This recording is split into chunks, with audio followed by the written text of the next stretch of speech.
Hi everybody, welcome back to Revolut Wealth Manager. I just want to give a quick update on my dividends received. It's been a very good week. I feel like I timed entry into the market really well, sort of setting up the account back end of July, investing in some dividend yield and stocks in August, so September's a busy month for dividends coming in, especially this week. First thing to say is Revolut sends you some nice notifications. So you see this morning I had 1, 2, 3, 4, 5, 6 notifications for dividends received. So if we go into the app, scroll down through the portfolio, you should come to a transactions section at the bottom. Just click see all. So this week so far I've received $48 from Southern, $29 from Johnson & Johnson, and today I've received $84 from Exxon Mobil, 66 cents from Marathon Petroleum, 10 cents from Microsoft, 37 cents from AGNC, $34 from Raytheon Technologies, and $65 from Chevron. So it's been a good day today. Good to wake up to that. The only thing I'd caution, obviously I've received 3 dividends from oil companies which are severely in the red at the moment. In an ideal world, I'd quite like to take these dividends and reinvest them elsewhere, and also sell my stakes in the oil majors. There was some bad news yesterday in terms of US oil inventories higher than expected, putting downward pressure on oil price, so oil stocks are under a lot of pressure. So we'll just go across now. I'd like to show the spreadsheet that I use to track my dividends, and also just some thoughts on what I'm going to do with this income.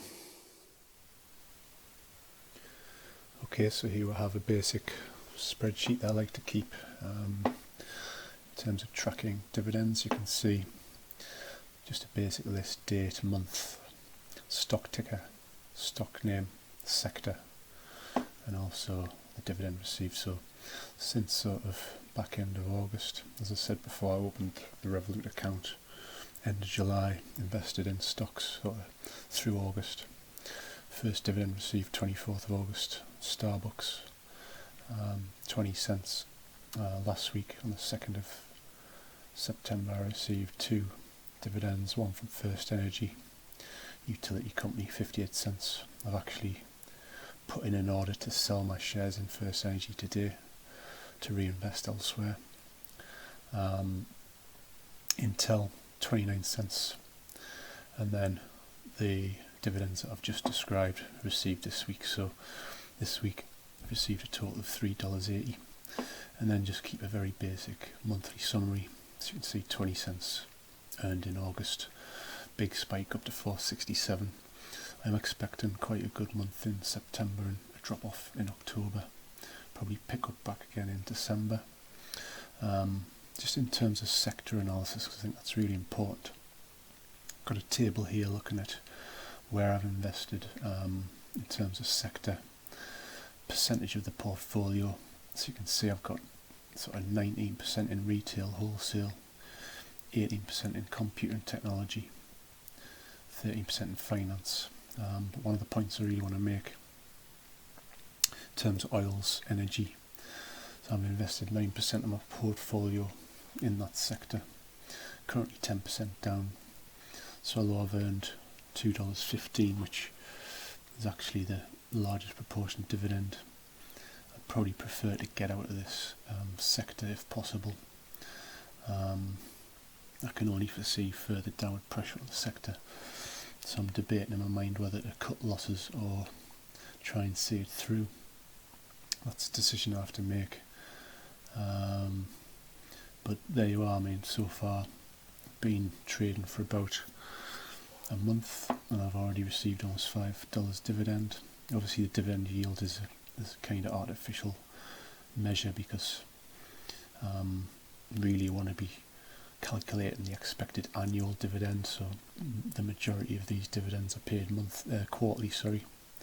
I think I only have one stock that pays monthly, which is realty income. So it's important to look at your expected yield for annual dividends. So effectively you could almost multiply that by 4 to get your annual yield, which would be more like $20 divided by the investment, which is more like 1%. But as the dividends start coming through, you should see your yield fall more in line with what you would expect. So if you're investing in stocks between sort of 3 to 5% dividend yield, you should expect to see those sorts of numbers coming through as the portfolio matures. So I hope that's been useful. As I say, I'm still considering how to reinvest this dividend income, and I've got another video coming shortly looking at some stocks that are going ex-dividend next week, so make sure to check that out. Speak to you later.